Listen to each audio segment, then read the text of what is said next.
welcome to the channel of Team Chaos. We do have a very special video for you today. We would like to do a review of one of the tournaments that we joined recently. It is a 10 versus 10 tournament. It is the first one we went now with a new and bigger team, Chaos, and of course it's only Town Hall 13, and it is format is that the war lasts 60 minutes only, with 15 or 30 minutes preparation. I have to say that SA tournament, as it is called, is one of the most competitive tournaments that there are out there at the moment. All top teams like Nova, like ATN Attacks, Tribe Gaming, all of them, they are in this tournament, and it's not a surprise that they joined, because as you can see down here, it has a prize pool of $7,500 divided amongst the top 3 teams. So everyone is in there, and for Team Chaos to make it into this tournament, we had to go through a qualifier. And in the qualifier that we joined, it was 32 teams participating, and only the 8 strongest teams would make it into the main event. And we see here that the format was like this, that 5 of the 10 attacks would have to be performed in the first 30 minutes, and the other remaining 5 in the last 30 minutes. And we will show you next the group we played in this qualifier and how it went. Here we are with the group that we have been drawn in. We see it's a team called Top Barcelo. They are from Spain. And the second team is Hard Boosters. It's a Brazilian team. Then of course Chaos, and another Brazilian team with Fortaleza. We have been playing Fortaleza in the past in ESL, and we know them quite well. So a very Latin group we have been drawn in. Of course, very interesting opponents to fight against. And here we go. We look immediately into the review of our first match. It was against Top Barcelo. We see a 95% destruction and 25 stars for Chaos, and 20 stars only and 78% destruction at Top Barcelo. So they did not have their best day. They even had a 1 star, as we could see here, which is of course in 5 versus 5 or 10 versus 10, it's difficult if you have a 1 star. Yeah, so we had very high percentage. As I said, we see here, besides the 3 stars, XP had 92, Erevos had 99, of course Pepper and Theo had 3 stars, Rexcheck 88, Partigiano 79, Toretto 100, Sotos 92, and Lou 100. So very high percentages from all players of Team Chaos. Now I'm looking into the second match. It was against our old friends Fortaleza team. We beat them 25-23, and again here 94.8% destruction versus 88.9. Fortaleza definitely played stronger than Top Barcelo, however not strong enough to beat Team Chaos. It's the second time that we face Fortaleza, and it's the second time we beat them clearly. When it comes to Clash of Clans, they have no chance against us, at least so far. Also here we had, of course, I mean, if you end up at 94.8% destruction, you must have very high percentages at all attacks from every player. So we see basically the worst percentage we had here was 86% from Theo. Everything else, and that is really good, just to be clear with that. Yeah, we see here also the events of attack a bit. As I said before, it's 5 attacks in the first 30 minutes and 5 attacks in the last 30 minutes. And what we will do is we will show you some of our 3-star attacks at the last match against HB, 26-22. Here we had even 6 out of 10 attacks have been 3 stars. And we would like to show you all 6 attacks that we 3-starred. Very nice attacks, as you know. We attack both ground and air. Basically all attack strategies you can play in the game you can see at our team at Chaos. And we go in with Theo, and I think we have said many times before, Theo loves to play Lalo, and he's zapping here Clan Castle away and also damaging the Inferno. And here we are, and with his Royal Champion he has basically created a huge hole in that base that will help him, of course, to funnel. And we see here that he will go with the king towards that town hall. He's using those goblins to funnel, and then look at those goblins. They took away the 2 storages, they took away 1 collector, they go now to the next storage, and they will take away the storage as well. And here the test wall breakers, and look at those goblins, they continue. They help the king to be quicker and reach the town hall. They even attack the town hall. Those are really, really heroes, those goblins, I can tell you. Well, the king takes down the town hall. What a great value, because you can use then your Royal Champion and your queen at other places. And we see here that the queen will take out the enemy queen, which of course is a huge value as well. So yeah, funnel is created, enemy queen is gone. What we see here in that base is 2 scatters, Royal Champion, multi-inferno. Of course there is a lot of damage that is very dangerous for a Lalo attack, and Theo is going into that Royal Champion. We see that there were headhunters, so he protected those headhunters with Eternal Tome, and they took out the Royal Champion. I think they're attacking now the king, and then he's freezing the multi-inferno, which is of course dangerous for those for those loons. And he still has 1 haste that he used here at the scatter, and basically base is gone. Slammer still standing. I think now it will open towards the end. Yes, it does. Lots of loons still standing. Very nice 3 stars by Theo. And the next attack we'll look into the war details, and we will go to Lu. And the reason for going to Lu is that we would like to show you our Loon Lalo attacks in the beginning, to keep them kind of together. And this is such a great attack by Lu. We will see here, and you will see towards the end. I mean, you can expect a surprise towards the end of this attack. Let's take it step by step though. We see that he has created a funnel to get his Sui into this compartment with that single and the Royal Champion, and he's using his king ability immediately. The reason is simple: he doesn't want that single to log his king, so he's using the ability to get the barbarians out, and then the single will be destructed by those barbarians. And parallel to king and queen, he's standing in the Royal Champion. She is taking out the scatter while the king was tanking the scatter. What a great value. And still has her ability that is creating here some damage on the outside. And we see that the queen takes out the enemy queen as well. The eagle artillery and the enemy queen.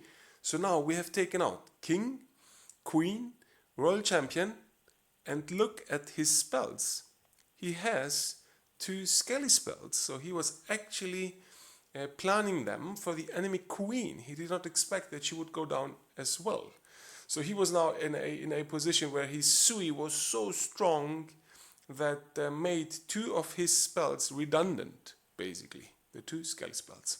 So then he's going in at the town hall, and yeah, Eternal Tome is protecting those balloons. Well, and if you look at that base, there is basically no more base left except of some trash buildings, lots of balloons flying around, And look at all those spells. He has 5 spells and a heal spell that is worth 2 spell spaces. So basically 6 spells. Well, and he is simply throwing them away. This was such a strong Sui, and the Lala was played so well that he basically did not need 5 of his spells. What an incredible attack. And let's continue then looking into the next 3-star attack, and that was XP. And XP goes in with giants and witches. Of course, he is zapping away those scatters, because if you play witches, it's good if you have them gone, because they can, of course, with one shot, they can destroy all skellies and the witches as well. So yeah, scatters are gone, and now he is creating a funnel, and we see where the enemy world champion is, that there is a very long path that is not disrupted by any walls.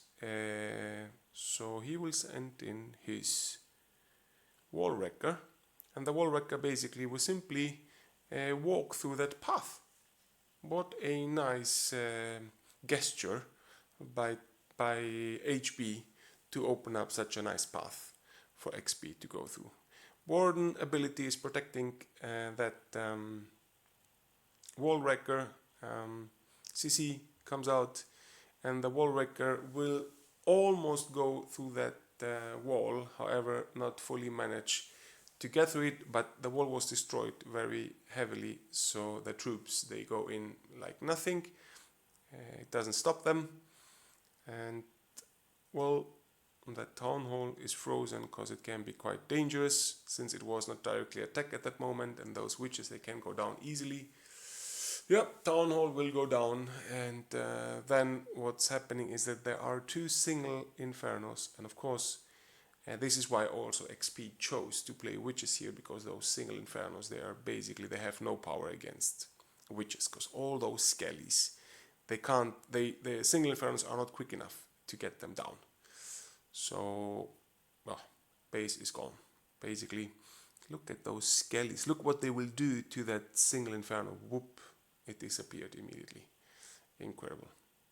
Very good attack here, very well spotted by XP to attack this base with witches. And the next one, the next triple in our video is from Partigiano. Partigiano goes in with a hybrid attack.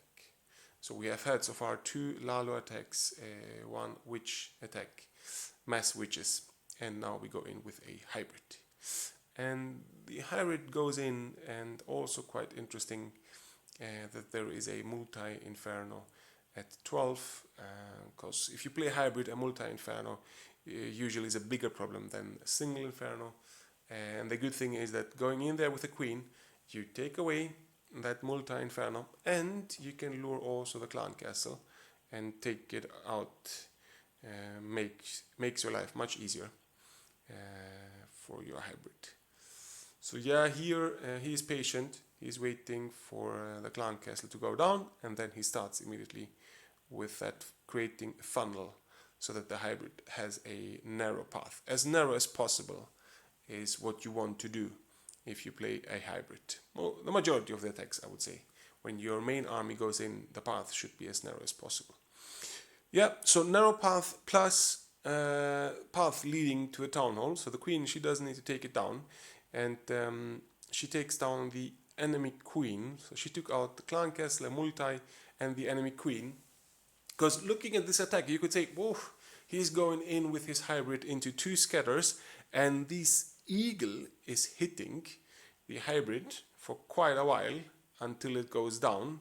But of course, the queen, she got a lot of value, and now we see that the second scatter also tanked. She tanked a bit, the second scatter. So yeah, that base is crashed basically. although that eagle was standing for quite a while. And with this we had another 3-star, and HB basically. HB, before playing with us, they had 2 wins as well. They beat Fortaleza and Top Barcelo. So it was kind of, the winner of this match would most likely go into the main event of the SA tournament. We see here Pito is also quite a famous player. So it was, so to say, the live or die match. It was the winner would continue, while the loser would have to try it next time. And we beat HB quite clearly with 26-22.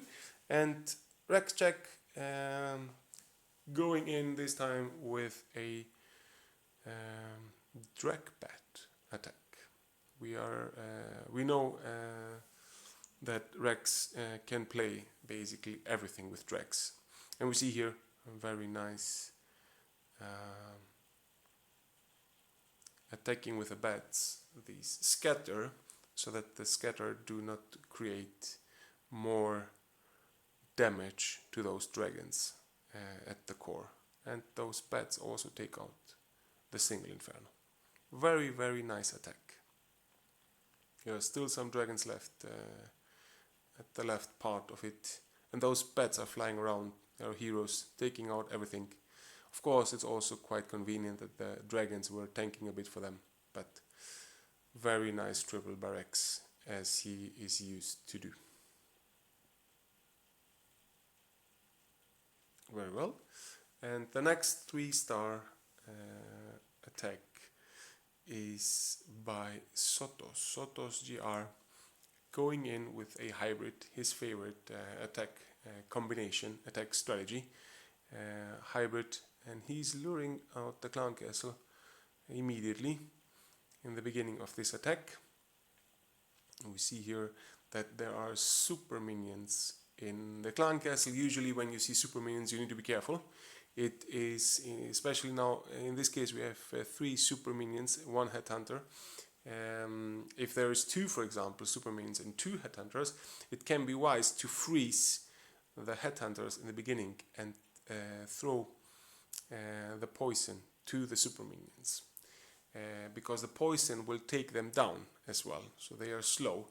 While if you do it the other way around, if you throw the poison on the headhunters, they will continue, they will shoot at you at least once, and if you throw the freeze to the super minions till you get there to attack the super minions, they are unfrozen, and most likely they will create severe damage to your queen charge or other troops that you might attack.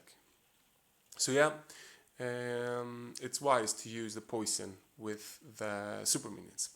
So we see the queen took out that town hall after dealing with CC, and then the hybrid goes in. It's quite a straight road. I mean, the king is fighting on the outside to keep the hybrid in the core, which is good. He's taking out those buildings supported by those wizards, which is super. Now king ability, of course, to continue keeping the hybrid in the core of the base.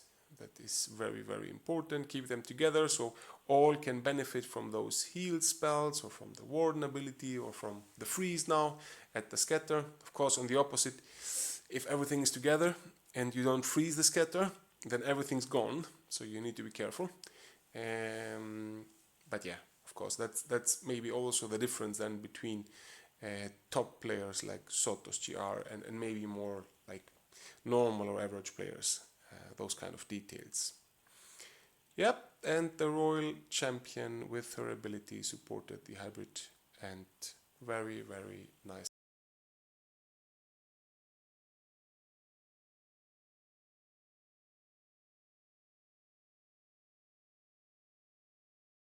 So yes, as we saw now, we had 3 wins against all 3 teams, and this is the final table of all teams that participated in the qualifier. We see here that Team Chaos was the 3rd best team of all 32 that have been in the qualifiers. And since the top 8 teams qualify for the main event of the SA tournament, of course Team Chaos is going to participate. We see here our 3 wars and the stars and the percentage we achieved, and we see here to the right that Team Chaos had a total of 76 stars in 3 wars, which was the 3rd best result. 78 and 77 stars have been better, and we see also that Team Chaos got 65 stars against, and that makes a difference of 11 stars pro Team Chaos. So yeah, I think it was a very successful tournament, and we are very, very happy that we made it into the main event, and we do hope that we will get some of the top teams to play against, and to see how good we will make it against them. We will for sure keep you updated, so stay tuned and see you around.